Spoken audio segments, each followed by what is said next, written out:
के करीब 2 बज रहा था। गांव के शमशान घाट पर कुछ लोग जमा हुए थे।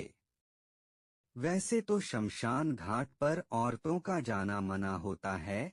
एक औरत उस चुड़ैल के पास नौकरी किया करती थी, पर वहां कुछ औरतें भी मौजूद थी। शायद किसी की मौत हो गई थी, लेकिन न जाने वो कौन अभागा था, जिसकी मौत होने पर भी किसी की आंखों से एक बूंद आंसू भी नहीं टपक रहा था। वो सब लोग शांत खड़े एक एक करके सामने रखी चिता पर लकड़ियां डालते जा रहे थे। लकड़ियां डालने के बाद सभी लोग पीछे हट गए। आखिरी एक आदमी आगे आया। उसकी वेशभूषा से वो गांव का कोई तांत्रिक लग रहा था। वो तांत्रिक चिता के सामने आकर खड़ा हो गया और कोई मंत्र पढ़ने लगा। फिर उस तांत्रिक ने अपना सिर पीछे घुमाकर किसी को इशारा किया। पीछे खड़े लोगों में से एक आदमी सामने आया।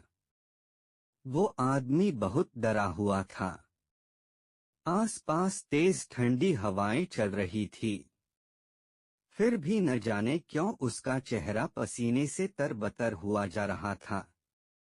तभी तांत्रिक ने अपने हाथ में रखी मशाल जला दी और उस आदमी के हाथों में थमा दी। मशाल पकड़ते ही डर के मारे उस आदमी के हाथ कांपने लगे। फिर भी वो अपने कांपते हुए हाथों में मशाल लिए चिता की तरफ बढ़ने लगा। वो चिता को आग लगाने ही वाला था कि तभी उसे पुलिस की गाड़ी की सायरन सुनाई दी। उस आदमी ने जल्दी चिता को आग लगा दी और जोर जोर से रोता हुआ वहां से हट गया। तभी पुलिस की गाड़ी वहां पहुंच गई। चिता अभी जलनी शुरू हुई थी कि 2 पुलिस वाले गाड़ी से उतरे और गाड़ी पर रखे पानी के कंटेनर लेकर चिता की तरफ बढ़े। उन्होंने पानी डालकर चिता की आग बुझा दी।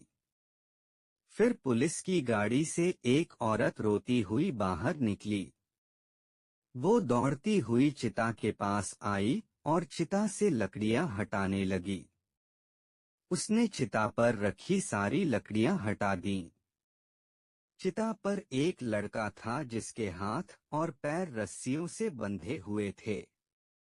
उसका मुंह एक काले कपड़े से ढका हुआ था। उस औरत ने जैसे ही लड़के के चेहरे से कपड़ा हटाया, उस लड़के ने गहरी सांस ली और एक शब्द कहा, लड़का, माँ मुझे बचा लो माँ। पुलिस वाले यह देखकर दंग रह गए। तभी उस लड़के की माँ ने चिता जलाने वाले उस आदमी की तरफ इशारा करते हुए दरोगा से कहा, औरत, दरोगा जी, इस आदमी को छोड़ना नहीं। ये इंसान नहीं हैवान है। इसने अपने ही बेटे को जिंदा जलाने की कोशिश की है।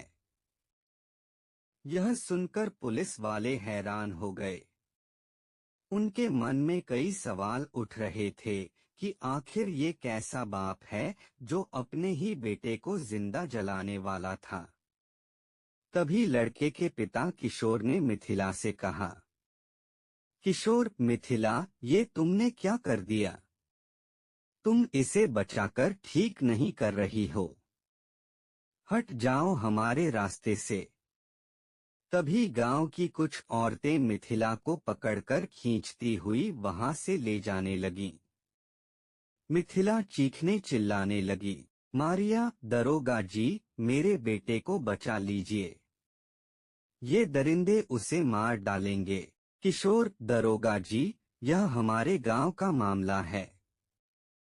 आप इस मामले में नहीं पड़े तो अच्छा होगा।